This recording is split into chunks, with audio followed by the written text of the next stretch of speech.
This morning, the world is remembering Jimmy Carter, the 39th President of the United States. Mr. Carter passed away Sunday at the age of 100 at his home in Plains, Georgia. He was the oldest former president in U.S. history. Now, the former peanut farmer and Navy veteran served only one term in office, seeing the highs of negotiating the Camp David Accords, bringing peace between Egypt and Israel, and the lows of the Iranian hostage crisis. While his term ended in 1981, he went on to serve a long life of humanitarian work. His legacy both in and out of the Oval Office still felt right here in San Antonio today. That includes his work with Habitat for Humanity. Now, its first chapter was established here in San Antonio, making homeownership accessible to families in need.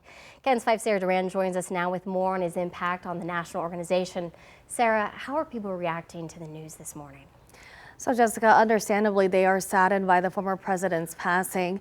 In a statement, CEO Jonathan Redford said Jimmy Carter and his wife Rosalind put Habitat for Humanity on the map, and their legacy lives on in every single family they serve around the world. The San Antonio chapter also expressed similar sentiments when I spoke with them last year, Jessica. After Mr. Carter entered hospice care, the organization put a spotlight on him and his wife's contributions. The couple began volunteering with the nonprofit in 1984 and did so for decades. They even established the Carter Work Project, which has become Habitat's annual home building blitz.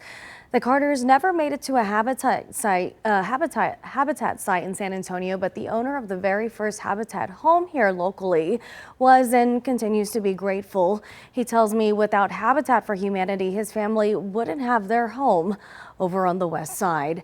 And that's not the only way Mr. Carter made a lasting impact here in San Antonio. In 1978, he signed legislation establishing the San Antonio Missions as a national historical park.